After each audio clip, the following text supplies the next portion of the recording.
Hey guys, welcome back to CLOWNFISH TV live and on stage. You're not on stage. No, we're live not. And in my chair. Live and in my chair. Yeah, this is Neon. I'm here with Geeky Sparkles. Hello. And we're going to talk about stuff and things. Mostly, I guess we're going to talk about She-Ra again, even though we thought we were done talking about She-Ra. I never said I was done. I said I probably would talk more about the old She-Ra and not the new one, but then this came up and it was like, okay. It sort of segues into things. I have to give a shout out to Stormy for saying a link to this in our Discord. I didn't even know they were doing this PR stuff. Well, it now, seems like they're really pushing it. I mean, yeah. They really are pushing it with this. So, yeah, so Sci-Fi Wire did a video.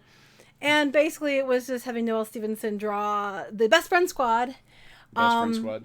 And talk about everything about the She-Ra thing. A lot of it's confirmed what we already kind of thought or knew. Yeah. They are making a season 2, which technically is probably season 1 just kind of split in half. So I'll mention that in a minute. Now, before I get started on this, I'm not doing this as a let's tear apart Noelle Stevenson. It's more of a, I actually agree with several things she said. It's just, I'm just really sick and tired of this whole BS that you have to love the new one, you can't, or if you love the old one and don't like the new one, there's something wrong with you and all this other stuff, which really isn't her. It's the PR firm, which we'll talk about that. Yeah, we actually, now, disclaimer, we actually did record a video earlier, and we thought we were being kind of harsh. I don't think I was being harsh. So I was just like, we decided not to run. I don't want to give it more attention than it deserves. But so what I did agree with her on this video, she mentions that she learned a lot about her art style from watching other people working on the show and how she picked up different things, which I 100% agree with. I agree that you can learn from watching other people or, working with other people. I agree with that. So that one I agree with. She mentions that sometimes when you work with other people, it can lead to better ideas that you would not have thought up on your own.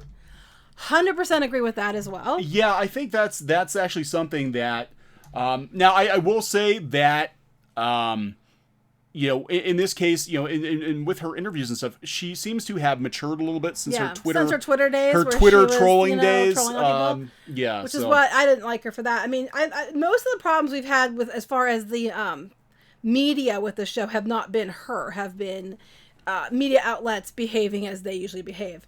She also talked about how you have to have distinct character designs, which I do agree with. And the original She-Ra had distinct character designs, so I don't know why that's a problem. Go ahead. Well, no, I think when she's talking about distinct character designs, and this is what we talked about before with the Power of Grayskull movie, was that they seem to think that all the women of the original Princess of Power were all these cookie cutter characters, but they actually were designed that way specifically by women, by feminist women, to look that way. But she's like, well, no, that's not good enough. Well, I'm gonna get to it, but the takeaway from them was lipstick, which is a completely yeah. And I also agree that beauty comes in all shapes and sizes. I completely agree with that. I completely don't see a problem with changing some of the characters to make them a little more diverse body types. However, you don't flip and change the main character of your show and to be that far off from what it was. Yeah, I'm just like, you have to when you're counting on a show like this, you're counting on the fan base that kept it alive for all these years. So the first thing you should probably do is not, one, insult them, call them names. And the second thing you should probably do is that you have to understand that you have to meet some kind of compromise. Which we're going to talk about here in a minute. I'm talking about quotes. But the second season, yes. The second season, here's the confirmation stuff. I'll read what it said, because I wouldn't actually wrote quotes. I am very excited for the next season. So it's confirmed as next season, which we already know. I think we set up a lot of things in the first season. So much of this show is the characters becoming who they are. You mean who you made them and changed them to be, but whatever. And who they're going to be. Shadow Weaver is over... So there's other stuff in there. Shadow Weaver is overthrown, and the Princess Alliance... Whoa! It's the cops are coming. Oh my God. Shut the stream down. The Princess Alliance has come together. God, I hate Princess Alliance. Okay, we're going to sort of expand on that. And we're going to have more of that. And we're going to see the characters in more situations. Wasn't that what a show is? I had a dirty joke in there somewhere, and I'm not even going to throw it out there. Okay, we're going to push them to their limits in some ways. We're going to push them to their limits, and they're going to come together. The Princess Alliance. That's called fusion. That's called Steven Universe. Figure out what makes them who they are. And so there's new characters coming and some cool new mythology coming too. Not including He-Man. Mike Short, thank you very much. Didn't have to do that. Noelle, to me, is incompetent and doesn't understand anything about Masters of the Universe. She was not the right person for this job. They didn't learn from Korra's BS. Yeah. I think given her age, I don't think she goes on about how she draws upon her experience. She's like 25. I know. She doesn't have a lot of experience. So, guys, we got a new series for sure coming, a new season, which is, pretty much one season split in half. But there are new characters coming and new mythology. So we already got out of the way where we had to, give you back what we had. So now it's time to make up our own shit. Yeah. Woo! Well, thankfully, He-Man is not going to be a part of that shit. He-Man's going to dodge that magic bullet. Yeah, so far. You give him time. So, okay, so we're going to go through what the video said. I'm not going to go to the actual video. We'll have to pull up in the one picture here in a minute, though. So the video starts out with her talking about how she went to school and she said about how she was pitching the show. She didn't want it to be her own style because her style is simplistic, which I agree with her on. For She-Ra, I wanted it to be more classic action adventure. Okay, if that's what you think this was. So she worked with other artists to develop the look of the show. It felt a little bit more like a spiritual successor to the original She-Ra. No.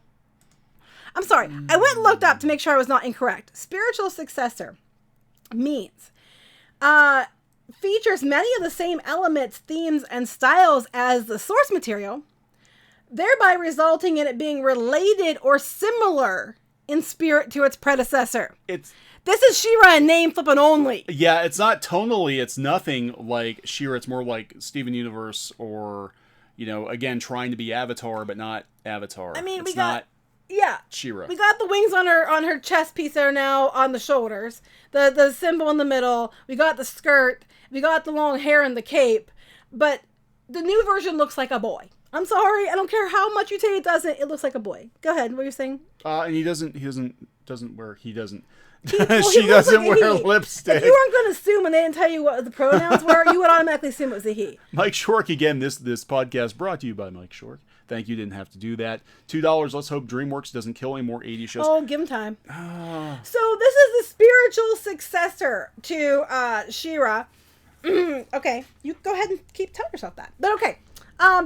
So she admitted that I don't know what that car was. She admitted she drew them for the pitch, but what they ended up going with was a completely different style.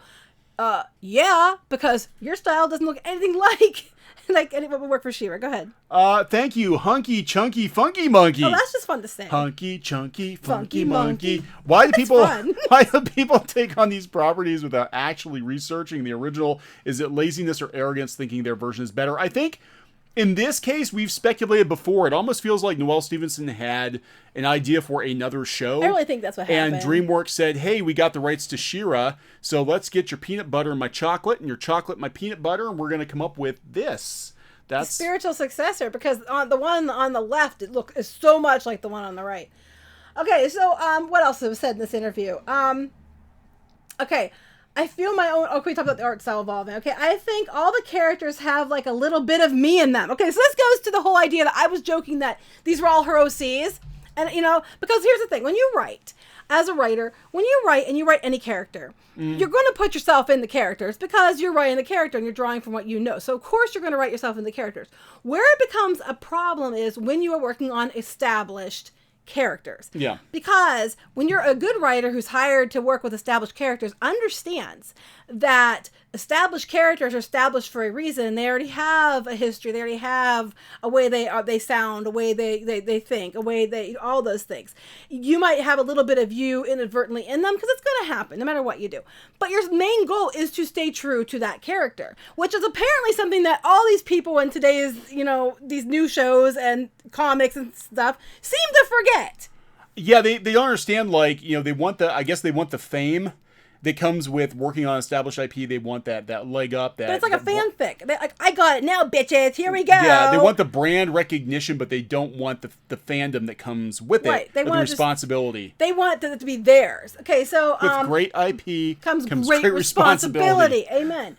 So here's what she said about this. I think all the characters have a little bit of me in them. No shit. You know, she actually said that. She actually said it. Like, so oh there God, you go, people. That's not surprising anyone. I sort of draw from experience. What experience? But I also draw from like the people around me. Okay, so we keep joking. This is a comic by Tumblr for Tumblr. So when you have people working on something that they're drawing inspiration from themselves and their friends, and they all hang out in the same places, like Tumblr, what do you expect to get? Yeah, I mean, that's not, look, I mean, we've said before, at least be honest about it. Like, this show is not for children. This show is not for fans of the original She-Ra or He-Man, or they would have reached out to the fans of the original Masters of the Universe and She-Ra, and they never did. The show is clearly for Tumblr. Right. And it's for Tumblr. That is it. End of line. It's for have Tumblr. Been the people that she works with and the people she surrounds herself with, which are like the people on Tumblr. Go ahead. Mike Short, thank you again, man. You don't have to keep doing this. I like the ideas most modern shows try to do, like in Steven Universe. Or Star Wars: The Force of Evil. Yeah, but fails in execution. Feels like Japan will take over entertainment for a while. Yeah, I think they're trying to pull off, because like Steven Universe is trying for that magical girl type, but with a twist with the boy being the magical girl. I feel like this new She-Ra is trying to be Steven Universe, which we'll talk about later. It is. Okay. Mark C, hey, good to see you. Thank you. Didn't have to do that. DreamWorks hinted at Vehicle Force Voltron. I kind of hope they do it. I'm worried about the damage it could be done with 16 main characters. Oh, the ships will be epic. Oh my God. They'll be like... Because you can't have any show now without them shipping it, and they call it out. I ship this, people, so you better go my way. Group on group action. The land team and the C team, the whole group forming Voltron. Bombchist, $5. Thank you. Didn't have to do that. Once they've run through all the 80s shows, they'll come back for your 90s cartoons. So look out, Dexter's Lab. Well, they already. Oh my God. Here comes Social Justice. You know what though? They've already done it to Powerpuff Girls. Yeah, they did. They took out Miss Bellum, and the show sucks. The show is not funny. The new Powerpuff Girls is terrible. You're going to come after the 90s. And they took out Miss Bellum because, social justice. We couldn't have her, even though she clearly was the brains of the operation. But all they saw were boobs, and they took her out. So it continued as... So a lot of, like, the characters... I'm quoting. A lot of, like, the characters' individual quirks are sort of based on other people who work on the show or other people I know elsewhere. From Tumblr. But we also established that the show was, look how we are, it's all female writers, almost all females. So I based it on all our Tumblr friends who work on the show. Okay. Like it's never been done before. But I'm like, if you're going to do that, at least own it. Like, yeah. I mean, you keep jumping on people's throats saying it's not like just because of Tumblr. But it is. Yeah, so at least be honest. Like if I went and did a show and rebooted something and hired all my friends from a very, very particular place where I hang out all the time and everybody kind of seems to be along the same line, and people said, well, you just made a show that was like this for this, that would be the truth, So yeah. Anyway, okay, so other quotes. I think when it comes to the characters I relate to most on the show, here we go. I relate to Adora a lot. Big surprise, because she's your OC, for God's sakes. Okay, even the hair was like your old hairstyle.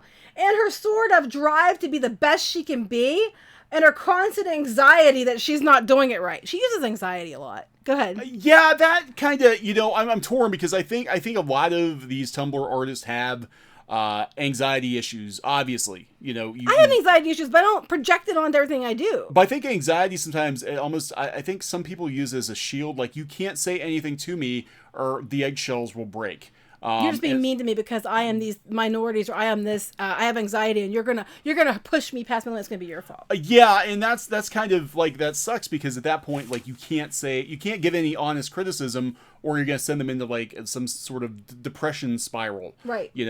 Lavender Place. We're gonna answer your question about femininity and beauty in a little bit. That actually comes up. The episode she's most proud of in the first season was Princess Prom. Oh, hell no. And The Promise. Because these, and I quote, were the ones we sort of tried something with.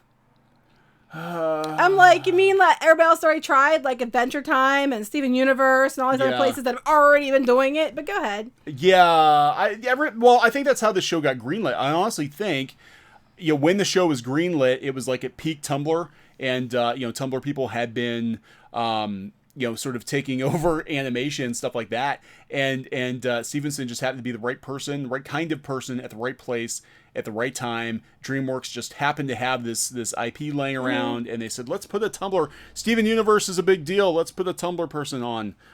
Felix, thank you. Didn't have to do that. Thank you guys for mentioning Power of Grayskull documentary. It's awesome. We're going to mention it a couple times. Awesome. It's really disgusting how these new fans of the Netflix show disrespected everyone who worked on the original we're going to be mentioning that shortly. And He-Man show. We actually did a video about this, about how disgusting it was, because those shows were actually very progressive. Right. We're going to talk about that more as we go along with when we get to but this is the whole women discussion here in a shortly. JD1989, thank you. Didn't have to do that. Surprise, Tumblr is ruining Western animation. Yeah, they're coming for Crunchyroll. Oh, we're going to get to there in a little bit. They're coming for Crunchyroll. Okay, so I have this next one. This one has a point I have to make with this. So this is a quote.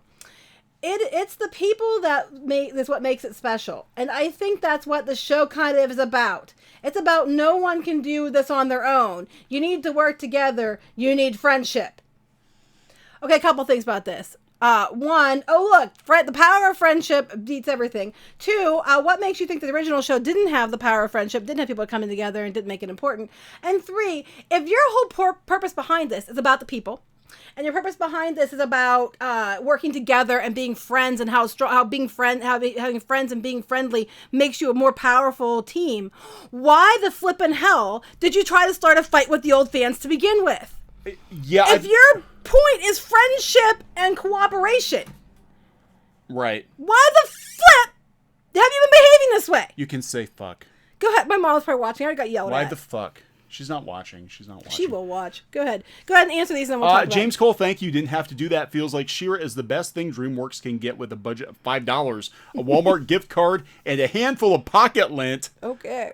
It definitely didn't feel like a very expensive show. Not like Voltron. Voltron felt expensive. This did not. Mike Shork, thank you. Oh my God. This episode brought to you by Mike Shork. Noelle identifies with She-Ra because she is inserting herself as the lead, making She-Ra gay because she herself is gay. Pretty much fan fiction. I'm sorry, but I agree with that.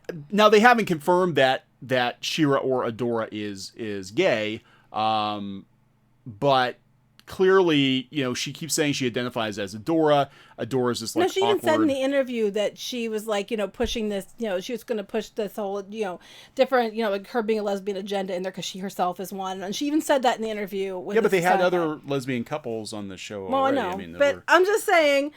So, but my point is, again, back to what I was saying, was if you're excited because it's about the people, and you do this because it's all about the people and how you love working with people and you love this whole fandom and working together and friendship and that, then please explain why the first reactions were to immediately call people misogynists, say if you didn't like the new designs that you were clearly just a man, and that you was more mad because you couldn't fap to it, and that any women who said otherwise, they weren't real women, they were just fake accounts. And then you go on all these media blogs and talk about how campy and shitty the original was. So you're building up your entire new brand on by trashing the old one. I'm not really seeing how this is, friendship and working together and how, that's what's important about it. That's what the show's all about. Yeah. I'm not feeling very friendly. No, let me read these super chats and I'll tell you what I think is going. And this is where they made a huge mistake. Mark C, thank you again. Sorry, didn't have to do that. I feel this whole movement comes from grown children who came from broken homes and daddy was never around. That was the 80s, though. We had a lot of latchkid kids in the 80s. And I used, my grandpa was around, but I mean, I was raised by his grandparents. So. I would go home and I'd watch He-Man and She-Ra, by myself. No. These two, and I'm okay, kind of. Tyler Preston, thank you. The studios are trying to be like Clamp, the famous all-female manga artist group.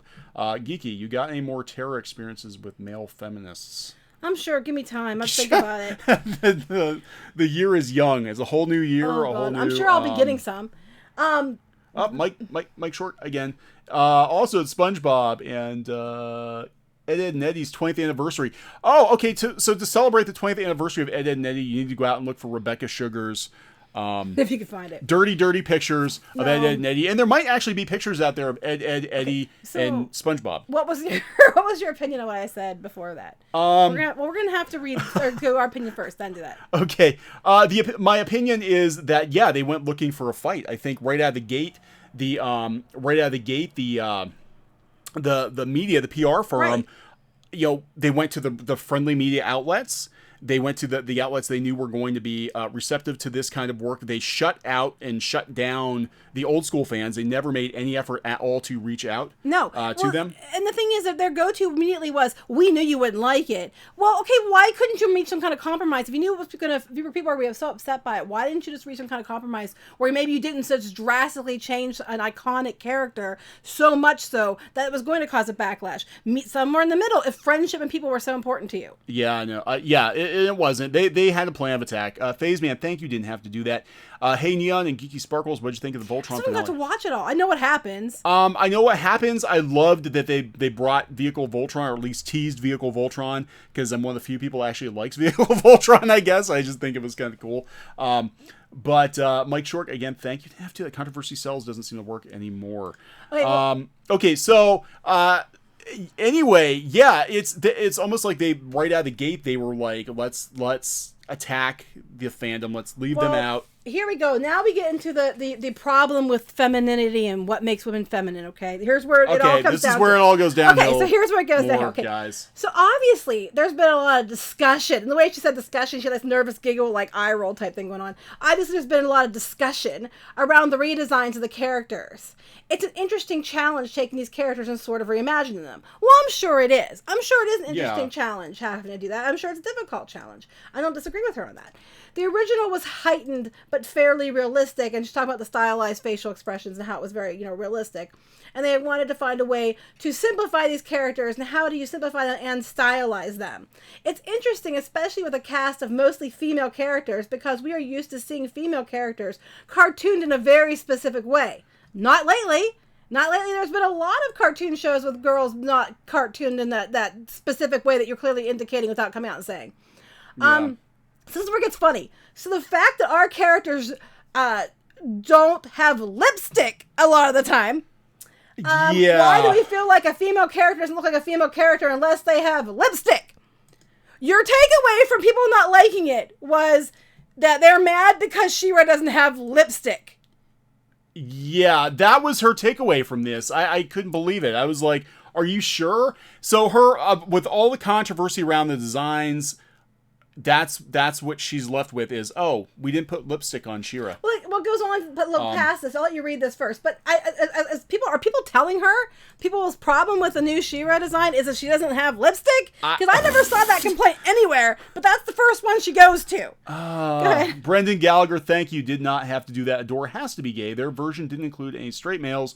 To begin with, the only two guys in the show were Bo and Seahawk, either gay Metro or soy boys.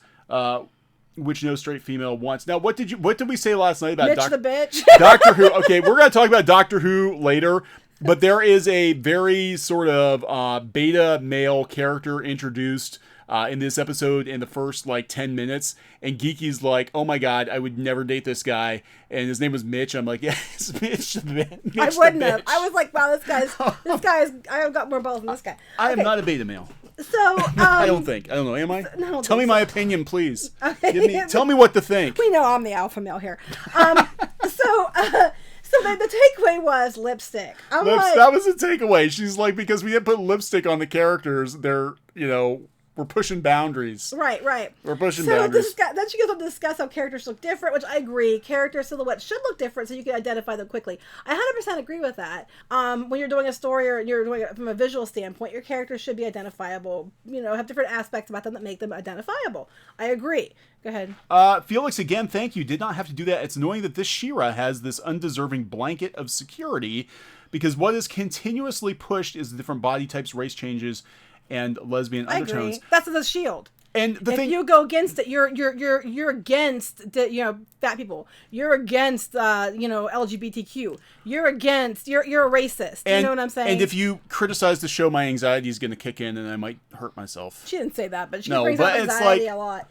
Okay, and I get it. I mean, it's hard to be in charge of something like this. It would be something really I wouldn't want to do it. I mean, I'm not gonna lie, but I would have done it a hell lot better. But anyway, okay, so then we're talking about the characters. Okay, we ask questions. What makes a female character recognizable? And what makes her expressive? And what makes her who she is? When you've gotten used to seeing characters stylized in a certain way, it leaves a lot to play with and experiment with, and it feels new. You mean like Steven Universe? Yeah, Mike Short. Oh, hey, see ya, Mike. Thank you so much. Didn't have to do that. He has to go, but can't wait to talk. Okay. We're gonna get on your podcast. Okay. So I think this conversation is happening all over animation and other media in general. What do you do when you start... Conversation? Is that what we're calling it? That's what they're calling it. What do you do when you start pushing at what makes a woman pretty? When does pretty get in the way of being expressive? Hell, I didn't know they were mutually exclusive. Yeah, so what she's basically saying is if a character is pretty, and by pretty we mean wearing lipstick, if she's Apparently. pretty, she can't be expressive. So if you put lipstick on a pig, does that make the pig suddenly pretty and now you can't use it as a good character because it's not expressive enough? Ariel is pretty and she wears lipstick and she's expressive as hell. Yeah, but you have to pick one or the other. You cannot be expressive and be, be pretty. When can a woman be goofy and exaggerated in some way? Whenever the hell you want. Because there's a lot of shows out there that have pretty women or characters that you can tell are women that are expressive and are pretty. I mean, hell, if I had to pick between being pretty expressive, I'm screwed because I'm very expressive, so I guess I'm ugly as hell. So, go ahead. I'm sorry. No, Leoka Major. Yeah, I'm sorry about that. We're not trying to ignore anyone. Clownfish TV, I know that the Super Chat is huge and highlighted. Why read only those? Because we have... well, it's mostly because I keep talking. Because we have like 400 some people on and everybody's talking. I do apologize. We don't always see all the comments. Yeah, we don't always see all the comments. We don't, but we do appreciate the comments, absolutely. Do we have to prioritize beauty?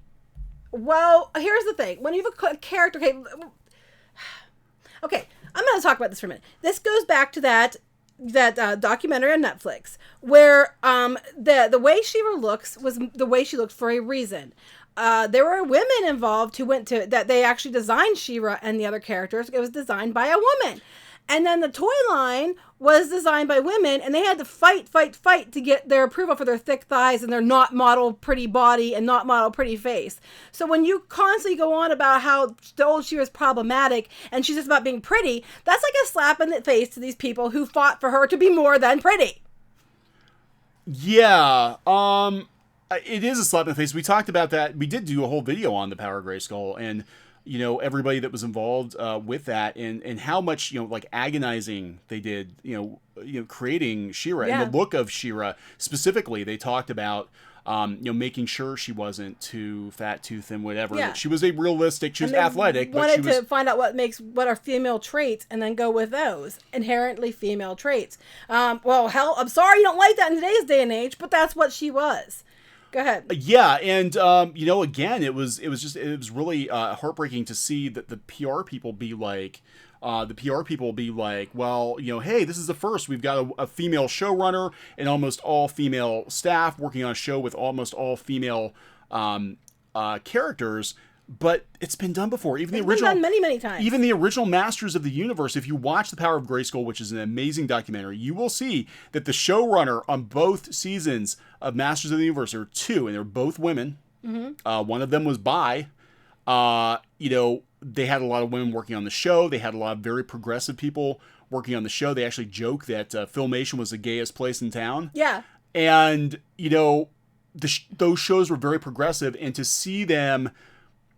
thrown under the wheels of the bus because they weren't progressive enough by 2018 what gets me standards, is this whole idea. Standards. This whole idea of, we're here we go, we're doing it, we're finally doing it, women are running this show and women are fighting to get back and we're taking over and we're doing it. Except, if you watch this documentary, the one lady was talking about how there were men in the studio who refused to work with her because she was the female showrunner.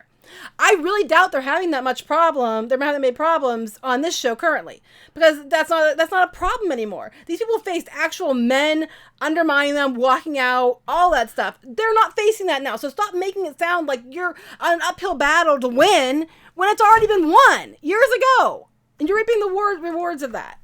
Lou Scheimer, he was German. He's actually from Pittsburgh. They actually have at the Toonseum, they have a Lou Scheimer shrine at the Toonseum with some of his original equipment. Yeah, he was very influential, and it kills me that Filmation. I know people joke about the rotoscoping and that their shows were very expensive. for the time. The reason they had to cut corners like that is because Lou, and they show in that, they talk about it in the show, his daughter talks about it, wanted to make sure that his people worked all year round, so they would do these 65 episode orders, so that to cut corners to get to be able to make that many episodes and run the show Monday through Friday, they had to use a lot of rotoscoping, a lot of stock footage, and he pulled it off. He made sure his people got to work. It's just there's nothing wrong with that. And then it goes on. I have a couple more quotes and we'll move on to something else. But it goes on. It's expanding what it means to be beautiful or feminine. Okay, I get there's beauty, different types of beauty. I get that. I'm not disagreeing with that. I also think if you are looking for beauty in things, you'll find it. Just like if you're looking for problems in things, whether they exist or not, you're going to find it. But what makes it beautiful or feminine? Well, how can you expand something past what makes it feminine? Yeah. You know what I'm saying? It's this ridiculous idea that, because we decided that this is now feminine, it's feminine. Whether or not it is, and most women agree with it, doesn't matter. We decided. I think a lot of what we wanted to do with this show is throw out a lot of ideas of what it means to be a strong woman. I'm trying to figure out what way. I'm trying to figure out what way. Where did you go past showing what means to be a strong woman that's more so than the original? They did. They actually showed... I thought they felt weaker. Yeah, all the characters felt weaker. Everybody felt weaker on this show. Adora felt completely incompetent. She was not a soldier at all. I mean, she was as giggly as a Barbie, like she was like Barbie type. Horsey, oh my god! Yeah, Barbie! That's what you would think Princess of as Barbie. Prom. What part of this makes a strong female character? I'm trying to understand this. I'm like, where is it? Where is this different? I mean, I'm not understanding how this is different or improved. Yeah. Somebody wants to know, Lavender Place. Sorry for asking. Are you okay with feminine females in cartoons or real life? All the above. I'm okay with people in general. I'm okay with good characters. Yeah, I'm okay with good characters. I understand that sometimes women come in different sizes, shapes, and different levels of femininity. What I'm saying is, it seems like, okay, if you're going to want to go for these different levels, then you have different levels. You don't just, take away everything that made She-Ra feminine. There's a truck. So hard. And then say, because it's problematic, and then, complain about it. It's just... Yeah. Okay. And then I'm almost done with this now. We can go to something else. Okay, I love this one. I think when you have a series where there's only one woman to a cast of mostly male characters, there's a lot of anxiety, or there can be, about what makes a woman strong. Okay? And that affects not only her appearance, but also her personality. Well, I'm confused because I thought she was a big Star Wars fan. And have you seen Leia?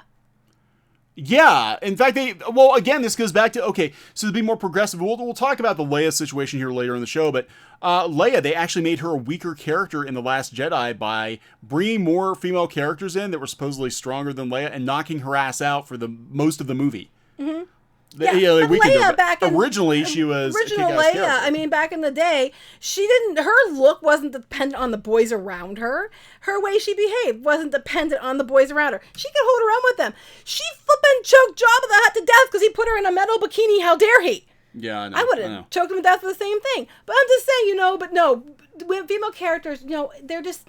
When they're in a group of men, it just affects the way they feel about themselves, and it affects their personality, and it affects their appearance. I think there's a lot of projecting going on. There seems to be a lot of projecting. There's a lot of insecurity and anxiety and projecting. Ahsoka. Yeah. I mean, we can probably come up with 100 characters off the top of our head that are female characters with a lot of men who were not, were still strong female characters. Their appearance wasn't affected by it, and neither was their personality. Yeah. But, I'm just like, you guys are projecting stuff into the She-Ra show that wasn't there.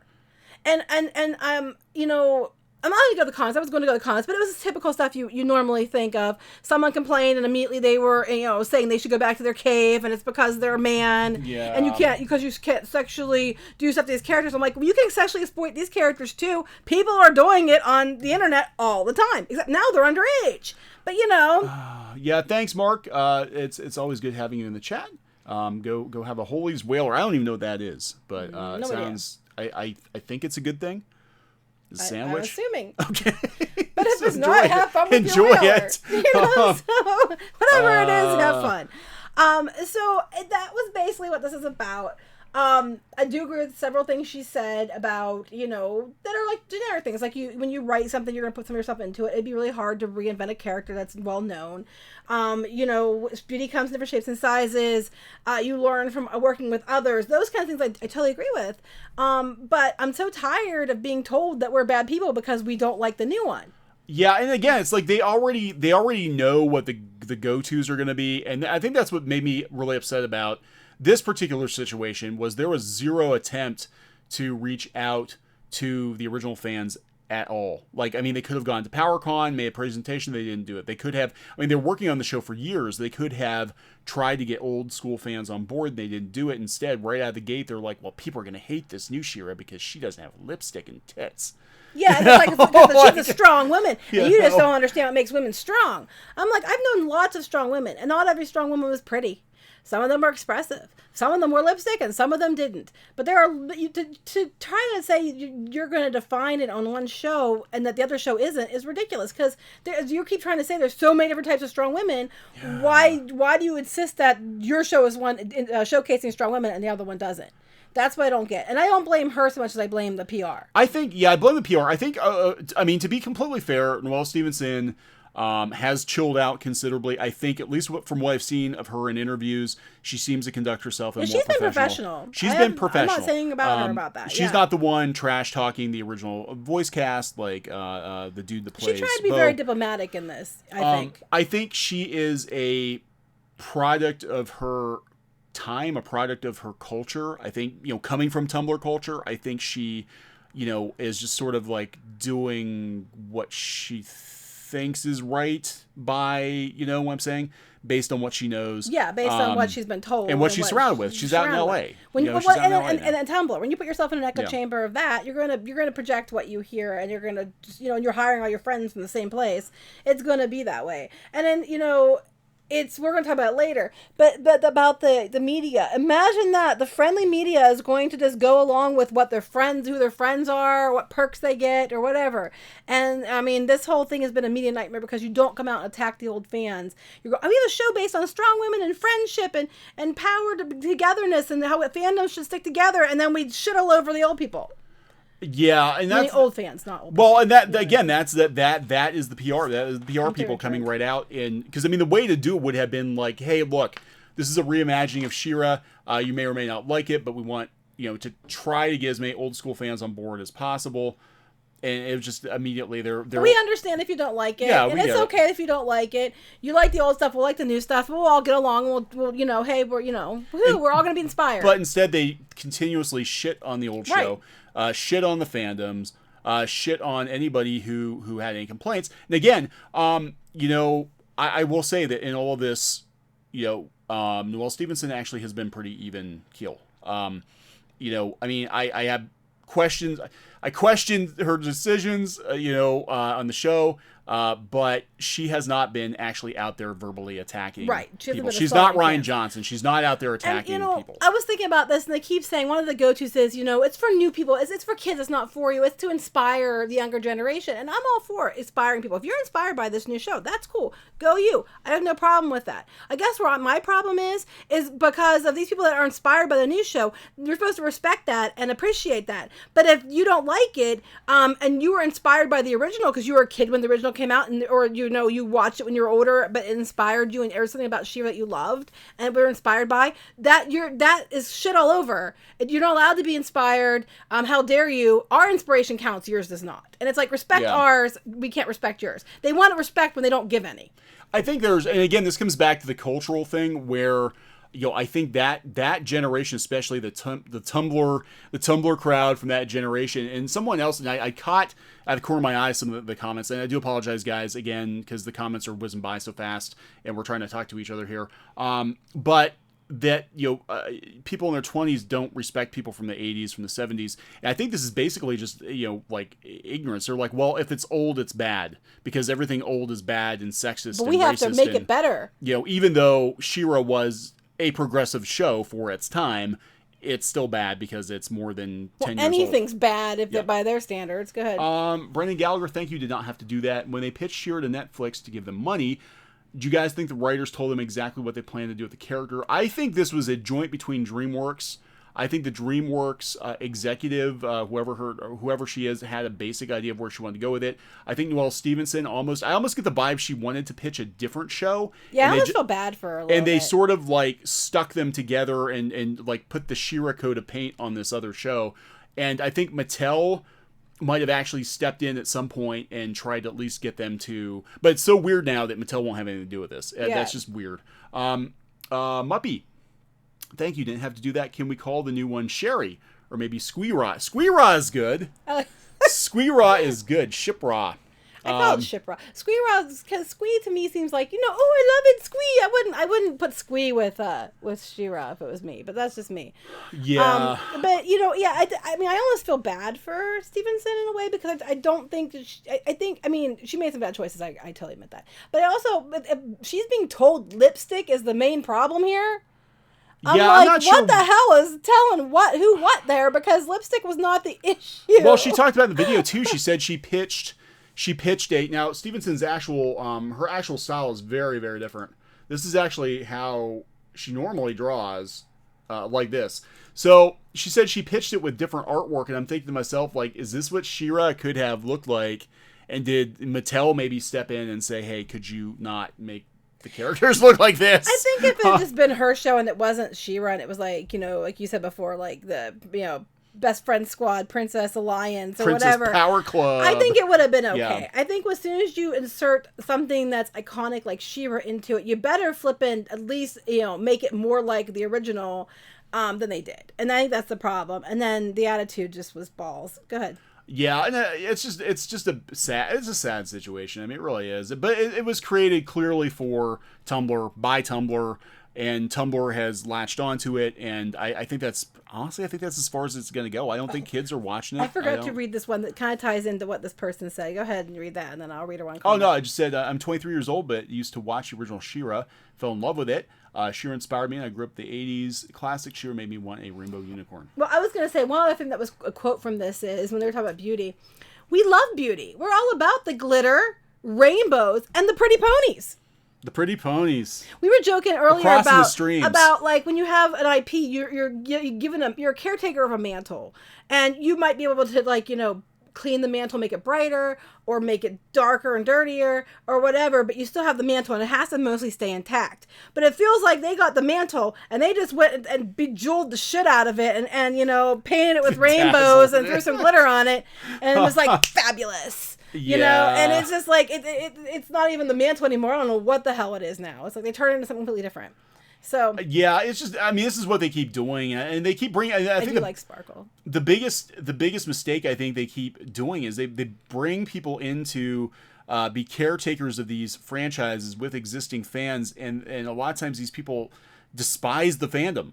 Mm-hmm. Like, you can't tell me Rian Johnson loves Star Wars fans. I think he did some of the stuff he did just to be just a troll. I really do. Especially when he was bragging about how he likes to make movies that are polarizing. Yeah. I'm like, you bet he wishes he hadn't done that. So they need to find people honestly, the way to do this would have been you're telling me you couldn't find a female showrunner who grew up in the 1980s and remembered the original She-Ra, who's working in animation. You didn't have to grow in the 80s. You just had to be someone who respected the original. Yeah. And I think you can this could have worked. And I think it could have worked, and it would have been smoothed over a lot more with fans if they had, one, tried to be at least a little more true to the source material, and two, the big one, not been total assholes in the media and told everybody there's everything wrong with them if they don't agree. I think if they had done those two things differently, they wouldn't have the backlash now. Go ahead. Not like it is. People were mentioning Lauren Faust. Yeah, Lauren Faust, I think, grew up in the 80s. Chris Mason says, you probably know all this. No, I don't. But I thought I'd share it with you anyway. The official YouTube channel of Classic He-Man She-Ra. Last night they uploaded a 3-hour block of She-Ra cartoons. Yeah, that makes me happy. Cool. And I actually ordered some DVDs because they're going to take it off of Netflix. Yeah. So, anyway, what else are we going to talk about? So we're not just talking about... We have other things that are in the same vein, I guess. Other things is... we can talk about Doctor Who. Oh, yes. Okay, so Doctor Who. So we did upload a video yesterday. We watched the New Year's special. What's the current score? Well, I need to refresh it. What is the current score? I haven't even seen it yet. 15. 15. Okay, jump It was down to 12. Well, it was 18, then it was 19, and now it's 15. Now it's 15. The audience score. That's not good. Now, we do think that there might be some deliberate trolling going on because there's some half same stars. as on the She-Ra. But still, that's not good. It was bad, though. It was bad. It was really bad. I was like, what the hell is this? So we watched, and of course, again, this just shows the divide now between, the mainstream media outlets that are covering this kind of stuff and what the audience actually thinks. It's just bad. there's just a giant difference in between this. So we watched New Year's special. If you want our complete thoughts on it, go out and find that video we put up last night.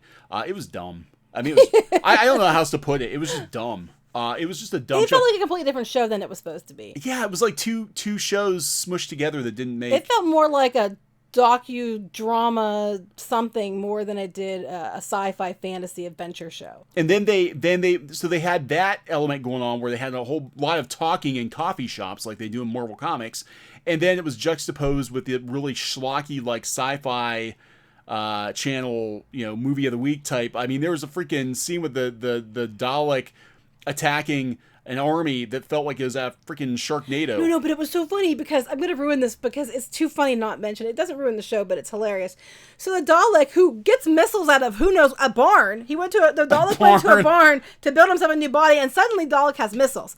Okay, so this tank is shooting a rocket at the Dalek. So the Dalek shoots a rocket back at the tank, just enough to offset the rocket shooting at it. But then its rocket goes into the tank and explodes it. And it was like Sharknado level of cringe. It was so funny. I just laughed and laughed. I was like, wow, that's pretty bad. Oh god, it was awful. Well, anyway, so everybody's talking about the ratings. I guess they were pretty low. It was like 5 million or something like that, which is lower than it's been. There's doom and gloom, but it's not. But that's not. Yeah. It's all upbeat and happy, and we're better than everyone. Everything's is that what they're going for? Right really? here. Yeah, there's more to the serious? doom and gloom. Immediately, this is like clockwork. We're going to talk about this in the show about geek media. The mainstream geek media outlets. There's about a dozen of them. I call them like the dirty dozen. You call them the friendly media. The friendly media. They are all like up a studio's asses like nothing. Now Gizmodo, they're probably going to get sold off again here pretty soon. They're losing money, hemorrhaging money. That might be the end of IO9. But there's more to doom and gloom around Doctor Who's New Year's Day ratings. Pull the chat window. Go ahead. Don't believe those naysayers. Last night, Doctor Who returned for its sole outing with an all-new, pretty cracking Dalek adventure. Cracking. You mean like joke cracking, yeah. This was preemptive. This is preemptive damage control. Scored just 5.15 million overnight, making it the fourth watch program of the day in the UK. Of the day! On New Year's, when people are home. The numbers, however, God. seem to look very bad for Doctor Who when the Hollywood Reporter starts contrasting them with the final ratings of past Doctor Who Christmas specials, painting a very morbid picture. Wait, so the Hollywood Reporters The Hollywood Reporters... Ooh, let's go here. That surprises me. Oh. This is why you do it on Christmas Day. 5.5 million viewers, the lowest level for an annual Doctor Who event since the 2005. beginning. Ouch.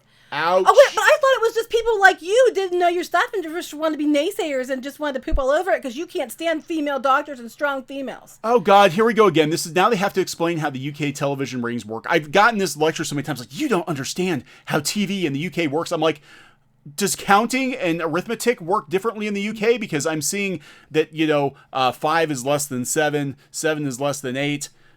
And please tell me you're not using new math. And you put it on a more favorable day to get better numbers, but you just don't understand how this works. Yeah. God. So yeah, the numbers are good. Basically, Doctor Who cares. Amen. Doctor Who the new Doctor Who started out really strong. It started out with like 10 point something million viewers at the beginning because people want to see the first female Doctor. They made a huge deal about it. And then as you watch the season progress, the ratings got lower and lower and lower as people got fucking bored. The show is boring. They got bored. And, of course, their boredom is chalked up to misogyny because, of course, it's clearly because the Doctor's female. Right. That's why people hate on the like show. You don't know what you're doing. You don't know so how much. You're a man, you can't add. Not that the show is boring. If someone said Jamie does art, they took down the video. What video are we talking about? Are we talking about the She-Ra video? Or are we talking about something else? So, I don't know what he's talking about. But go ahead. I don't know. So anyway, yeah, so I've done a handful of Doctor Who videos. I've had people come in and tell me, I'm a hater. I'm like, no, actually, I think there's potential. I'm just like, the show it's really boring. It's not, Chibnall can't do sci-fi. Like, he wants to do these drama. He can do drama. He can do drama. He can't do sci-fi. He can't do humor. He's not funny. and he's not exciting. Bad. It was bad. I watched a couple episodes and I couldn't, and I was a Doctor Who fan and I just couldn't do it. I'm sorry. I just can't like it. But I'm a woman, but that doesn't count because, they'll find some reason. Because, Yeah, I know. So they're trying to justify, basically, the friendly media has been saying time and time and time again, don't believe the numbers because they're coming from right-wing. Don't believe the facts. Don't believe the facts. The facts aren't true, people. They literally had, we did videos on this before, they literally had some very far left pop culture blogs saying not to believe the numbers coming from the Daily Mail because the Daily Mail leaned right and you can't believe them because of their politics. But they were the facts. Says the people who lean left. Right. And you can't believe them because they're politics. They're telling you not to believe the numbers because the numbers don't mean what they apparently mean. Muppy, thank you. Did not have to do that. The CDC claims Doctor Who kills 40,000 people a year, but those numbers include people who commit whoicide.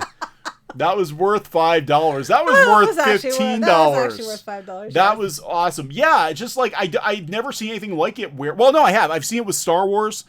I've seen it with some other pop culture franchises just in the last year or two where the facts are not the facts, the numbers are not the numbers. You have to be able to read the tea leaves properly to be able to discern if it's good or bad. You can't just look at the numbers and go like, that's shit. Solo wasn't a failure. No, because if you look at it against this movie that had nothing to do with it, it's made more money than Mary Poppins.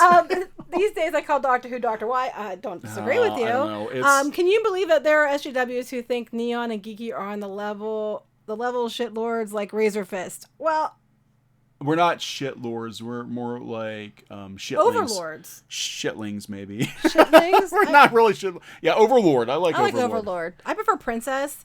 I'm the Princess of Power. There you go. I've identified myself as a Princess of Power, damn it, and they better respect that. How dare they? It was okay. So let me see. That makes me Mr. Princess. That's right. You're Mr. Princess of Power. Mr. Princess. It was a season of filler episodes. Yeah, it was this. I don't know what the hell this was. It wasn't a rainbow colored Dalek. Well, that's true. No, they did that with Matt Smith already. They had the rainbow. They had the Skittles, the Dalek. And then you never saw them again. They had these rainbow colored Daleks. I do remember the rainbow colored Daleks. And it was like, wow, those are cute. Taste the rainbow. And then you never saw them again.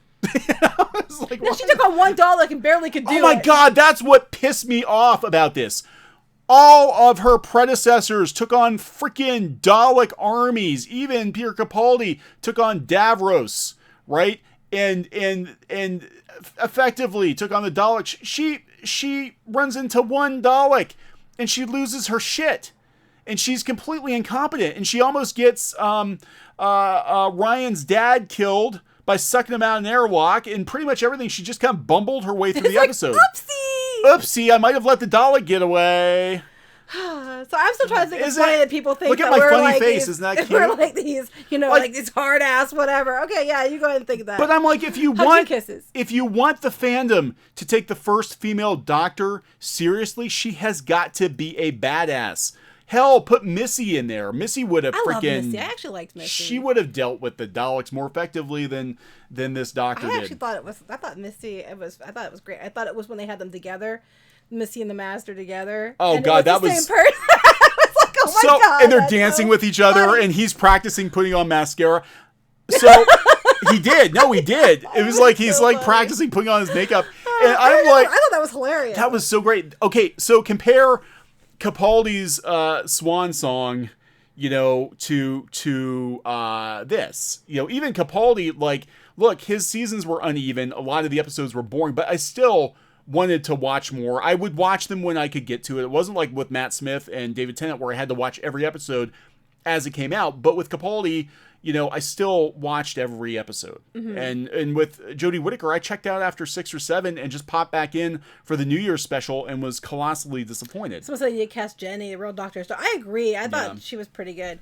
Go ahead. Nicholas Horton, thank you. Did not have to do that. I would prefer a classic 60s Dalek design. Yeah, it was kind of a weird. He didn't even have a plunger hand. He had like a claw. The claw. And he was made out of like literal junk that apparently bullets could bounce off of. And apparently military grade. You can make rockets out of stuff in a barn. In a barn. Who knew? With a woman who was a scientist. She was in less than like an hour's time. And then she's freaking making all kinds of. But she's so strong she can overpower this Dalek who can overpower the Doctor. So that's okay. She's got her friends. Me and my mates are going to kick your ass because the power of friendship. Yeah, the Doctor, here's the thing. The Doctor has companions because the Doctor chooses to travel with companions because the Doctor gets lonely, and they also need the companions for exposition. The Doctor really doesn't, like, I don't think the Doctor really needs to travel. This Doctor is so incompetent, she needs an army behind her because she can't do a damn thing herself. You know, it's a little bit. It's like, God. So, what else are we going to talk about? What else are we going to talk about? Well, we're talking. Okay. Oh yeah, the friendly media. So let's talk about the friendly media here real quick. This is actually coming from Bounty and Comics. Surprise, guys! The certain media, if you are you're friends with them, or if they get certain perks from you, or if they get special access, they're going to kiss your ass and say whatever they want in articles.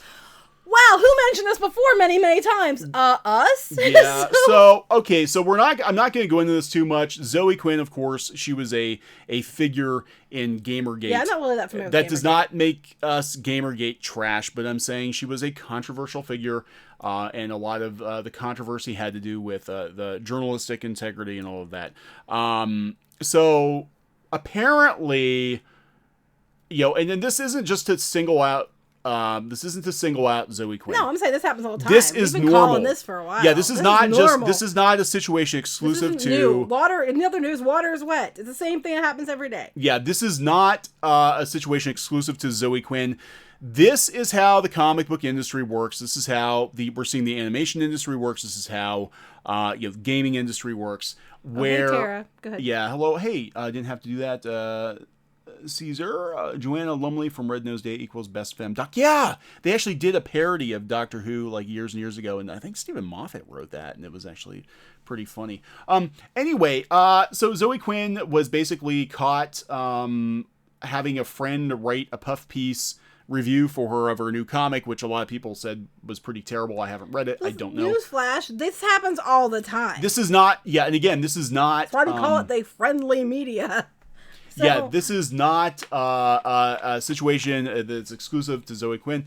Groffiter, thank you. Didn't have to do that. The interview from the 80s where Chibnall was criticizing Doctor Who writers for doing senseless run around the corridors grows more ironic. Yes, it does. Every day. Because that's what this episode was. It's senselessly running around the sewers and sitting in the coffee shops. And it's like, you got your chance. Chibnall, you blew it. You blew it. You had all these years to think about it. Thank you very much. Didn't have to do that. So anyway, this is Bounding in the Comics. They are talking about Quinn's her situation with this Laura Hudson. Apparently, she knows Laura Hudson. I don't know if they're friends or maybe more. Who knows? Don't ask. I don't really care. Yeah, but apparently, they are pretty close, and they're going back and forth. And she's giving a shout out. Now, this is coming from Bounding in the Comics. The Verge's Laura Hudson. Again, The Verge is one of the friendly media outlets we talk about. One of the geek media outlets that I believe are totally too chummy with the studios. Conducted and published an interview with Quinn. The published piece is a fairly standard promotional interview in which Quinn speaks at length on Goddess Mode in order to promote her book in the wake of the comic's official release. Yet many readers were quick to point out that while the piece itself was innocuous, there was a glowing omission. Hudson did not disclose her personal relationship with Quinn. In comics, and again, Muppy, thank you very much. MacGyver was the best Doctor, male or female. You know what? I love MacGyver. I did. I used to watch MacGyver all the flipping time. Loved MacGyver. I had a crush on him too when I was younger. Anyway, but I love MacGyver. I'm almost duct MacGyver. tape fixes anything. Bubblegum and duct tape. I fix a lot of things with duct tape. I don't fix much of anything. You know who fixes things around here? I don't know. Guess who's MacGyver in this Because I'm place? Mr. Princess, okay? You're Mr. Princess. I got to keep these I'm the MacGyver, soft thank hands you. soft. I got to keep these soft I'm the hands MacGyver, but go ahead. soft.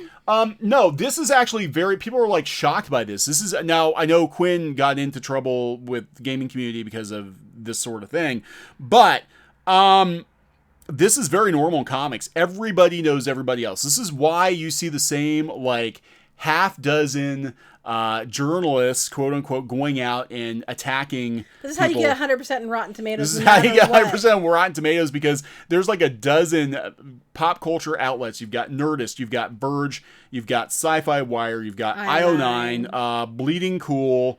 Who else do we got? Box, Den of Geek, et cetera, et cetera. And they all share people.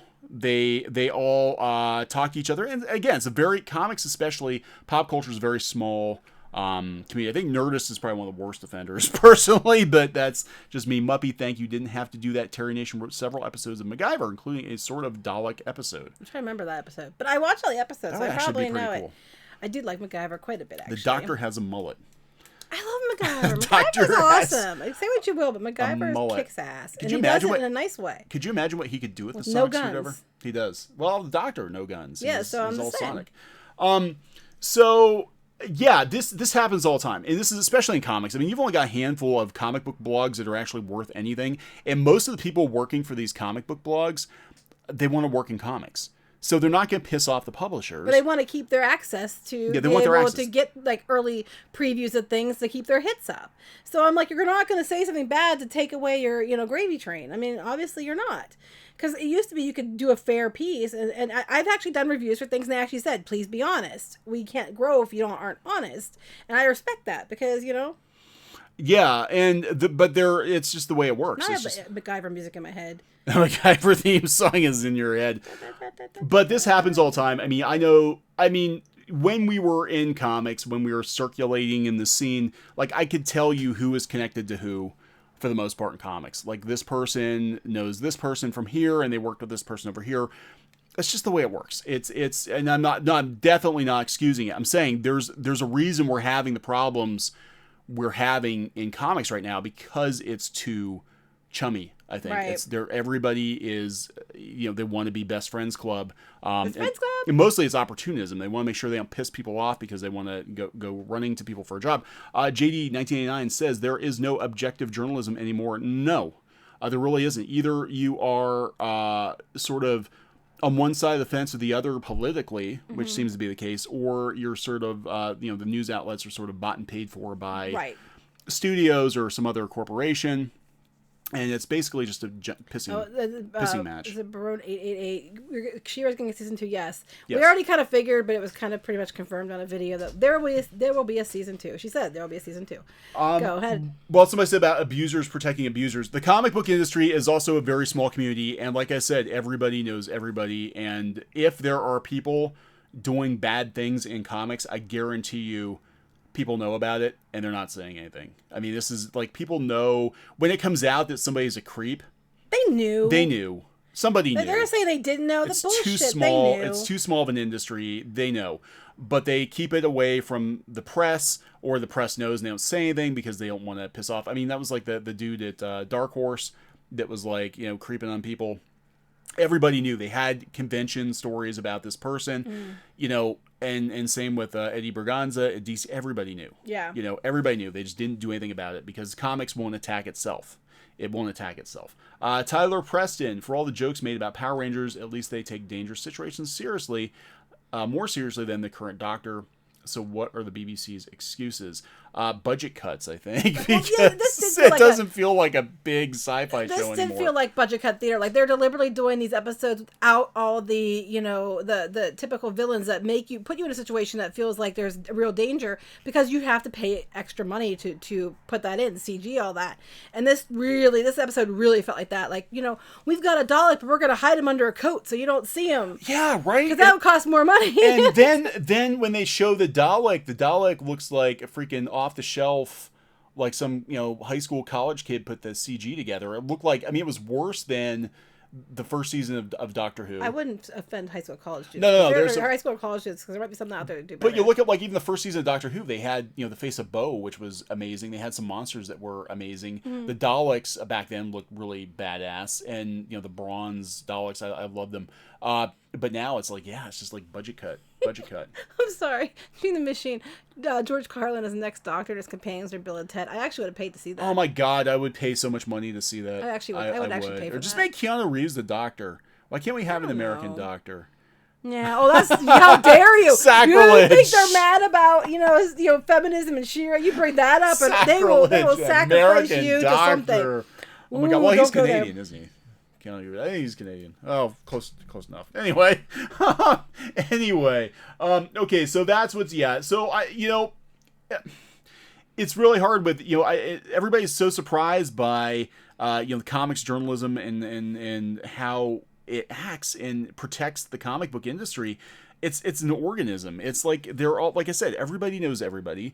If they're not working in comics, they want to work in comics. You don't have people who are like, yeah, my job is to just write stories for no pay, reviewing comics. It's like, no, my job is to get into the comic book industry by writing stories and kissing as much ass as I can. My job is to decide who and who. I'm a gatekeeper. I don't get paid for this, but now I'm a gatekeeper. I'm a gatekeeper. I have got power.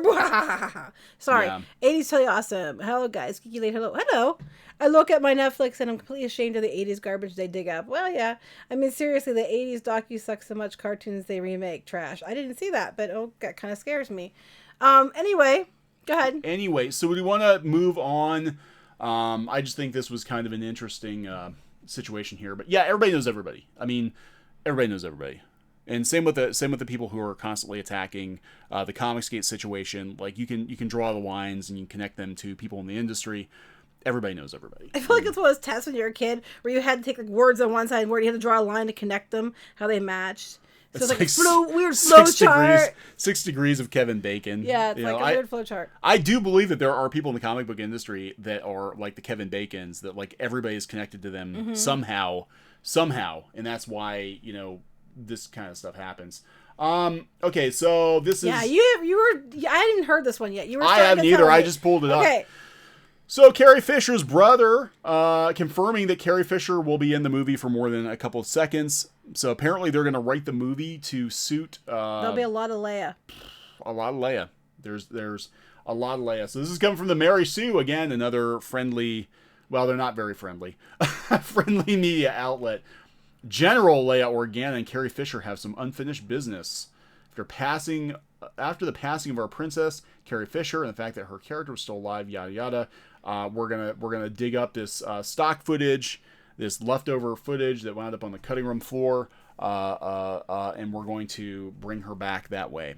And I don't know if I'm on board with that. Of course, at this point, it's better than CG. It's better than CG. Yeah, she looked kind of creepy at the end of Rogue One. I think she looked very digital. So it was shot together with episode 7. It wasn't episode 8. I thought they shot in episode 8. No, it was episode 7. I knew that. Yeah, so it's gonna be interesting. So this is what Todd Fisher is saying. There's a lot of minutes of footage. I don't mean just outtakes. This is unused new content that could have been woven into the storyline. That's just going to give everybody such a great kick. It's going to look like it was meant to be, like it was shot yesterday. We're not allowed to talk about the details of anything, but we're thrilled at what's been done. So it's not like family. He's happy with it, so that's a good thing. At least they're not going to be like, here's a holograph of a Princess Leia, and it doesn't quite fit with. They like CG'd her mouth like Man of Steel, or Justice League, I mean, that would be awful. That would be pretty bad. Awful. I don't have high hopes for episode 9. I really don't. I know you don't, but I mean, at least like your brother saw it and he says it looks good, so that's promising, I guess. Yeah. I mean, how would they explain her death? They'd just be like, I don't know how they would do that. So speaking of the Mary Sue. The Mary Sue doesn't think Vision should save the day because how dare he when we have Captain Marvel. Yeah, you were telling me about this. We have Captain Marvel. This theory is dumb. Now, she was the one... Wasn't she the one that was getting attacked before or something for saying something stupid? I think she was. I don't know. This Rachel Is that the Leishman. one? Yeah, I think she was. Oh, yeah, because you said her name wrong. Yeah. Wasn't that the one who said about Captain Marvel and about, men should shut up. Yeah, that's right. The same person. This is the woman that was telling people to shut the F up or something on Twitter over Captain Marvel. Anyway, so there's a theory going around that Vision could actually stop Thanos. And she says that's dumb because we have Captain Marvel. Because, it's Captain Marvel. It's Captain Marvel. So the theory goes on to say that Vision can download himself. It follows that Vision may have become strong enough to actually download himself into the Mind Stone without losing his unique consciousness, and that could therefore expose a weakness in the Infinity Stone's circuit of power. And really, it's not that this theory is bad. In fact, it's very intelligent. The problem is that we have very capable Avengers alive. And then she basically was like, she's like, why is there a theory that Vision is the one that saves everyone when we know that Carol Danvers is Well, no one said Carol Danvers was going to save everyone. They said she's going to be in it, but they never said that she was saving everyone. She has to. Because she's a she? Because it's Carol Danvers. Oh, we all need a hero. And you know what they're going to do? In gratitude for saving the universe, the Avengers are going to decide to name the universe after her. Probably. The Marvel Universe. That's right. They're going to have a big parade. Right. They're going to be like, oh my God, we're calling it the Marvel Universe because Captain Marvel saved the Marvel Universe. That's right. So anyway, the Mary Sue, again, not a reputable. I don't think did they do news anymore? They basically just do hot takes on whatever gets clicks. Whatever shit, like Animorphs. Like, yeah, everybody wanted a story on Animorphs. God, this is nightmare fuel. Let's look at this. Do we have Holy to? God. Do you remember Animorphs? With the books and stuff? Yeah, where the kids, like, mutated into freaking... And the Magic Treehouse books, yes. Weird-ass we have several creatures. Of those. Animorphs were... They had toys of them. They were like the Power Rangers, and the heads would flip, and then they transformed. I don't know. Freaking... Yeah, the Mary Sue's the Onion, except they were serious. The Mary pretty much. The Mary Sue is like... they used to actually be kind of balanced. It was basically just pop culture news from a female perspective, and now they're just batshit crazy and bitter and don't take anything they say seriously. Again, the Mary Sue. I couldn't help myself. I was on the Mary Sue, and I'm like, God, I have to keep clicking. Please clicking. Don't. Batwoman gets her own show, but they're not happy about it because it's Ruby Rose, and they don't like ignoring my own mixed feelings about Ruby Rose. There's still a part of me that's excited about Batwoman. Yeah, I thought she was all right. Muppy, thank you, didn't have to do that. The Marvel Danvers or Danimals or something. Oh my God, Danimals! You get sued for saying using Danimals. I would watch, yeah, Carol Danvers. Like, she could get a new set of powers. She could have Rogue come in and take her powers, and she could get a new alter ego, and she could be Danimal. It would be like Manimal, but with Carol Danvers, and she could turn into all kinds of crazy animals. That would... Okay. That would just be weird. This is why I'm not in charge of the MCU. Thank God. Crimson, thank you. Did not have to do that. Just subscribe. Thank you. You guys are awesome. You two are always very fair and unbiased. We try. Plus, your seesawing avatars on your shows are mesmerizing. That's how we hypnotize you into agreeing with us. But it's like the Hypnotoad.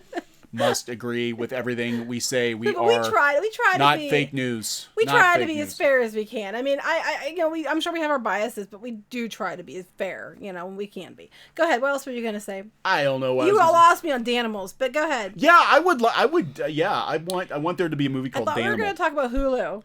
Yeah, we were. Okay, so we've been doing and we're actually a little late to this party. This was a couple weeks ago.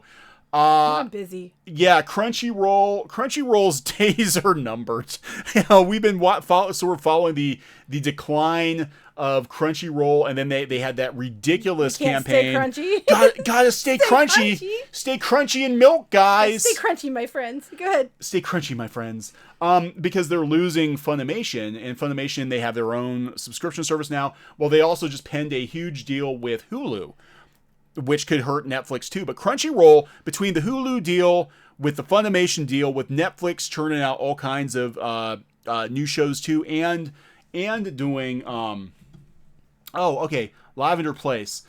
Big question. One last question, I hope. Are you two a couple, siblings, cousins, or are you just friends? I hope to God we're not siblings. Sweet Jesus, that would be so awkward, and what would we tell the kids? I don't know. No. No, we're married. We're married. We used to work in comics. Actually, we still kind of work in comics, and we've done some animation stuff, and now we just take But we are shots. friends. Yeah, we are friends. We are. Best friend squad. I did one of those DNA things though. We're not related. No, we're not actually. Best friend squad. You gonna brush my hair? I brush your hair. Or are we gonna go ride horsies? We'll ride horsies. Ride horsies together. Okay. Anyway, but yeah, go ahead. Back to what you're saying about Best Hulu. Friend Squad. But yeah, no, we are. People, why are they like? Are you guys just friends? Like, oh, jeez. Oh, let me tell you a funny story. I'm not Mitch the bitch. I'm taking a side story again because I do this all the time. Okay. So like we sometimes do caricatures at events. Actually, you do most of the drawing. I help when you need help. You supervise. I do colors and inking when necessary. You're my boss. That's an so important we job. do caricatures, and when we first got married, we looked younger than we were too. But we first got married. We were doing an event. And this girl comes in with a ponytail, and she's like a sports girl, and he's supposed to draw her.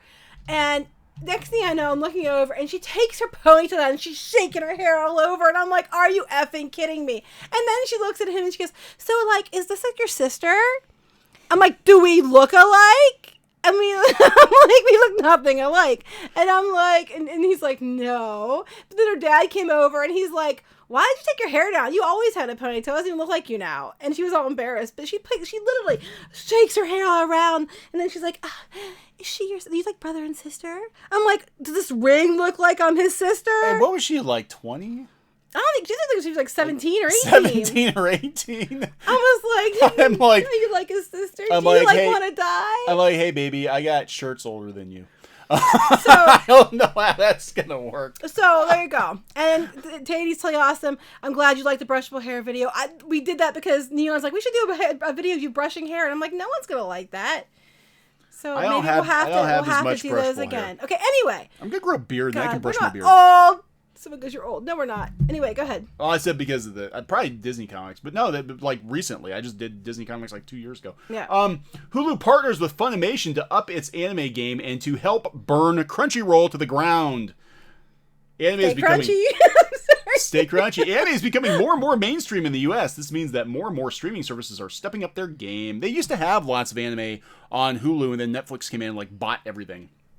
Netflix is constantly trying to get more and more anime content and live action adaptations of anime. Yeah. Well, that's with varying results. Anyway, the meme for that's great. Go ahead. And now Hulu is trying to up its game. Variety reports that they've teamed up with Funimation to get a first look deal. So Funimation has their own service. They've got, they've got some huge shows. My Hero Academia, Fruits Basket's coming back, and now that's also going to go to Hulu, which is owned in part by Disney. Yes, it's actually a big part of it will be owned by Disney when the deal's like through. Like a third of it, or it's more than that. Half of it. It's a lot. Yeah. So Hulu is where the stuff that's not on Disney Plus will probably wind up on Hulu. So this is what's going on with Variety from Hulu. What this partnership brings us is the highest volume of high quality anime hits. Day and night when they release day and date when they release day and day. Oh shit! Kind of like what they're doing with which I knew about this Crunchyroll. But well, no, I was gonna say what they're kind of doing with the Shonen Jump too. It's like you get the same time as they release in Japan. Go ahead.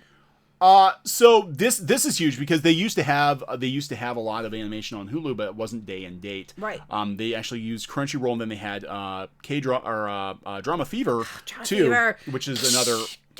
We had a high degree of confidence in Funimation's ability to execute to get the biggest, best, noisiest anime. We do have some pretty big titles from Funimation on Hulu already. Yeah, they do, but not everything. And to extent they have future seasons, those are obvious targets. So they have One Punch Man, Sailor Moon, Naruto, Attack on Titan, My Hero Academia, of course, is massive. Begins in 2019, no specific date. I get the funny tingling feeling that maybe Funimation is actually gunning for Crunchyroll. Like, not only did they leave Crunchyroll, but they want to bury Crunchyroll. You don't get that way unless you've been crossed in some way. I think Funimation has been crossed by Crunchyroll. This feels like Funimation making sure they get their stuff out there on every platform except Crunchyroll. Like, we will deny you the good stuff, and you can go have High Guardian Spice. Right. Do whatever the hell. But you know what? We're going to Hulu. We've got our own stuff. All the good stuff is coming here first. Garth says he hopes we get to 100,000. Me too. Me too. That would be awesome. Amber, thank you. Didn't have to do that.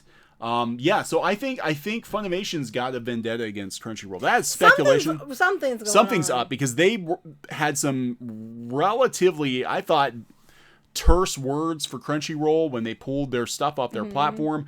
They made some comments before about, I think, Crunchyroll not knowing what the hell they're doing, and there has been some pushback from Japanese studios who are upset that Crunchyroll is taking subscriber money and putting it into projects like High Guardian Spice and not paying them more as was promised.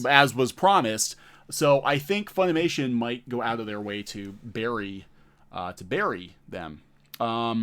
It's weird how anime and manga started off as niche and has gone on to start dominating the industry. Yeah, not sure if that's praise of Japan or condemnation of their Western. I think the answer is yes. I think it's yes. I mean, I've always been an anime fan. I mean, going back to like Blockbuster Video. God, I used to rent anime at Blockbuster Video back in the early '90s. That's kind of how I got into it. I mean, besides like Robotech and stuff like that. Well, now they're going to tell people, they're going to say you're old. I am old. But no, like it just seems like that's the only country producing like really good action content, really diverse content that doesn't push like diversity and all the buzzwords. Then you have the Western counterpart, which is going the other way, where they're just like, going so far with certain agendas and not listening to fans, and then the fans don't agree, instead of being like, okay, what can I do to reach a compromise or to, be better? Their takeaway is, well, how dare you condemn what I've done? I am above reproach. F you. So I think you have a combination of the two things. Yeah. Oh no, I was joking, dude. Zen Brian said called me a buzzkill with the brushable hair because she wasn't brushing the hair; she was using the comb. Oh. Okay. I didn't have the brush. I have brushes, but I didn't have one down there, so I just grabbed the dang comb. You can brush and comb. You can do both. But to keep the hair nice and smooth like that, combs do work better. But yeah. I'm still sticking by brushable hair because it sounds better. It does sound better. And I brush my hair with a brush, so it's brushable hair. Go ahead. World Class Bullshitter said he'd be interested in having you guys on as guests. Actually, I did write them the other week, and they said they'd get back to us. So I don't know. I don't know. Whatever. I have no idea. We'll go on if they ask us, I guess. No, but I think what's going on, we're seeing this with the Shonen Jump app, too, which we subscribe to. $1.99, all you can read manga, and you get the stuff like, as soon as it comes out in Japan. I mean, Comixology Unlimited should be that. Comixology Unlimited is actually very clunky. It is. To use, whereas, the Shonen Jump app, now there is a video out there if you go out and look. I was using it on my iPad, and it's beautiful. I mean, it is nice. It's beautiful. I have to read some stuff on there, but I have to finish my K-drama first. Tristan said again, the poor treatment of anime creators with regards to their work hours, it makes me think Funimation was pissed to find subscriber money going to the trite Western stuff rather than the creator, which I think is part of what happened, supposedly. Yeah, because now I don't remember who the producer was, but apparently there's a lot of talk in Japan about how Crunchyroll promised them the moon. They were going to get them more money. They were going to get them better working conditions. They were going to, bring, anime to a larger audience and get the money. Instead, they turn around and they pump it into, they go find some random creator on Tumblr and give them a show and then pump a bunch of money in promotional stuff. That already had this out there. It wasn't something new. Right. It was the same thing they had on there. Yeah. So, yeah. Anyway. So, but I guess that's about all we got for tonight. We ran a little longer than we thought we were going to. I'm sorry. Enough of this pop culture stuff. How about you guys tell me how you can lose this holiday weight for 2019? You know what? I have no flipping idea, because if I did, I would be doing the same thing. Don't eat. Don't eat. But don't do that for real. Run. Just dance. Just dance. That's it. That's our weight loss advice. Just dance. So just go to the gym. I have no idea, because if I knew, I'd be doing it too. Go ahead. I gotta go to the gym tomorrow. You haven't been there. How dare you? You're slacking off. I am slacking off. I'm getting pudgier. Whoa, hey, okay, Vassal Park. Thank you. Didn't have to do that. Anime has always been about being unique concepts, stories, leads to a diverse cast. My Hero I agree with that. Yeah, anime and manga, some of the most diverse, naturally, organically diverse casts. I think of any comics anywhere. I think organically and just have good characters, I think, is a big thing that we're lacking. Go ahead. Crimson, ID4, thank you. Didn't have to do that. No, you've moved past the subject, but something that surprised me, SJWs have complained constantly about scantily clad superheroes. I would have suspected she were to look something out of the Warhammer 40k universe. I was expecting it to be when they're like heavily armored. Well, not just that, but I was expecting, even if they didn't go that way, when they were having such a hissy about calling her a stripper, I thought they'd go with a DC superhero girl or whatever, where they had like Wonder Woman, where she's completely covered, or Batgirl. Oh, when Wonder Woman had pants, she had pants. I was expecting something like that at least, and they weren't. But then, so this outfit really isn't much more coverage than what it originally was. But this one is the epitome of class and what a woman should be, and the other one's a stripper. So. Muppy, anime inspired most of the characters in my book. That's good. That's good. It inspires our stuff too, actually. It actually does. We're going to be ramping up. We're going to be ramping up, or bringing our webcomics back and doing a lot of stuff. This year we're actually working on right now. I'm trying to get our website back online. We're going to be, opening up some, new forums. soon, and coming up with an alternative. I know I talked about Patreon before. We pulled the plug on Patreon because I don't trust Patreon anymore, and I got issues with them, and they scare me, so we're not going to use them. We do have some alternatives coming up for anybody who'd like to support the channel and support the website.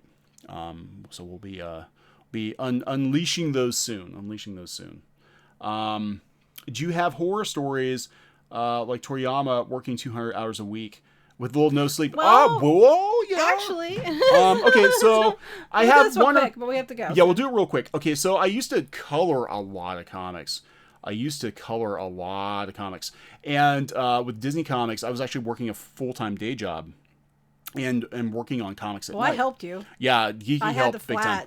And I had one project in particular where we had a 32 page or 36 page story. And I still remember what was this day. It was a story that had Goofy and a bunch of fish. And it's like, it will haunt me forever. 36 page comic. So I get the story. And originally we used to do retouches sometime, which is where we'd take an existing story. It would come from another publisher, and then we would have to change the colors out, improve the colors, make it look better, for American audiences or whatever, just change the color palette. Oh, this was supposed to be a retouch. So we're like 36 pages of retouch, average about an hour and a half a page. It wasn't that big of a deal. Well, I get the files and they're mangled. And I'm like, oh my God, I gotta recolor the whole thing from scratch. And the deadline was like really tight on it. So basically, that was an extra story. You weren't supposed to do it originally. I wasn't supposed to. They just needed it done. Oh, they just needed it done. They did it often. If they need something done, they need it done quickly, they'd send it to you because you could usually turn around pretty fast. So yeah, back in the day, I was pretty fast. I used to color with a mouse because we didn't have the tablets back then. It was horrible. But it was mostly flat, so it wasn't that big of a deal. But so anyway, it was 36 pages. I had to color it completely from scratch, and I think in 2.5 days. It wasn't even that much. Well, yeah, it might have been 2 days. I know you didn't sleep hardly at all. I slept in the chair in the living room. I think it was a weekend. It was a weekend because I couldn't get a hold of any editors. We were visiting my parents. No. That was when I was pitching Tinkerbell. Oh, Tinkerbell, yeah. Anyway, but go ahead. Anyway, long story short, too late. He ended up not sleeping much at all because he had to turn out 2 or 3 days all these pages with the job and crank it out in like 2-day time, and that you got 2 days, go. Yeah, and in comics is like, especially for. I say do your own stuff because especially when you're working, pages for other companies, and the colorists and the letterers really get shit on because if the penciler or the inker is late, it rolls downhill, and the colorist and the letterer are the last ones. Sometimes the colorists make all the difference. And yeah, you don't have to say that because you're a colorist. No, they can salvage bad work. I've seen work that was crap, but the colorist got done with it. It was stunning, and so colorists, I mean, they can save it. They can make a break. And they work way harder now than they used to because it used to be mostly flat, and now it's a lot of shading, a lot of rendering. So respect the letters, respect the colorists, and they don't get paid much either. Here, real quick, I was gonna say, up here I was gonna say, Scott says make a what to draw suggestion segment somewhere. Actually, we were going to do something like that, giving out suggestions from the draw. Something we're going to do more about creation stuff coming up soon. I want to draw Pokemon. Yeah, he wants to make up random Pokemon. Okay, thank you for all great streaming, for all that you do, and have a great year and good night. Thank you. Thank you. Yeah, everybody have a fantastic new year. Yeah. So we're going to wrap this up because this went longer than we thought. So Aaron shows up at the last minute. Jeez. What did you miss? Well, they're getting a season 2 of She-Ra, which we already knew. You missed my Disney deadline drama. When he had to do like 30-some pages that wasn't and recolor. That wasn't his fault. That was his gemstone. That was Gemstone. You missed that. Lots of stuff. We talked about lots of stuff. Dang it. Anyway, go ahead. Anyway, we're gonna wrap this one up. You're Aaron. the rainbow bright. Oh my God, we need to get Aaron back on. I have the hair that's the right color. You don't. Yeah, you came at the conclusion. I don't have that. I'm more of a murky. Dismal. Yeah, I'm more of a rainbow. Oh, thank you, Muppy, again. Didn't have to do it. 2019 will be the brushable year. If I have my way. The year of the brush. If I have my way, just stay tuned. Year of the brush. Make Dibble. I need to do dirty Dibble. No, you don't need to draw dirty Dibble. That could go wrong. Could you imagine like a T-shirt with like 2 Dibbles together, like let your Dibbles hang out? No, I can't. Anyway. Could you imagine a lawsuit? Could you imagine a lawsuit for letting your Dibbles hang out? Let your Dibbles hang out. Grab your Dibbles, boys. We're going in.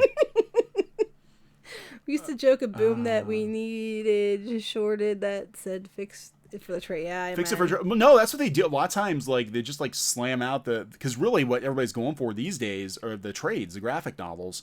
So they just like slam through the monthlies, and they're like, whatever, we'll change it. We'll fix it later. Fix it later. We'll get Aaron on again. We're gonna get. I know I talked to Peter Samedi the other day. He wants to come back on too. So we'll get some more comics folks on. We'll have a comic roundtable. Maybe. All right. Are we wrapping this up? We're gonna wrap this one up. Thank you so much, everybody, for coming in. We didn't know how many people we got on. We got whoa, more people.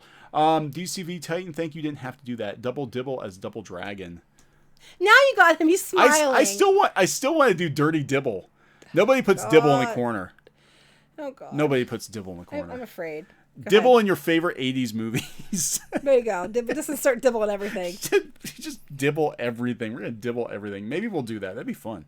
Okay, thank you so much, everybody, for popping in. Thank you for the super chats. As always, you don't have to do that, but we do appreciate it. It helps us free up time to make more content for you. And please subscribe to Clownfish TV if you haven't already. Check to make sure you're still subscribed. We actually had people show up in the live stream last time, said that when YouTube did their bot purge a couple of weeks ago, that they actually got purged, and they're not bots. Yeah, we had all the subscribers leave, and we're like, what the heck happened? But go ahead. Yeah, so make sure you're still subscribed. Hit the bell. If you go to clownfishtv.com, you can see a place where you can sign up for our mailing list when we launch a new site. It's coming soon. It is coming soon. We're working on it. Thank you so much. We'll see you later. Yeah. Bye, guys.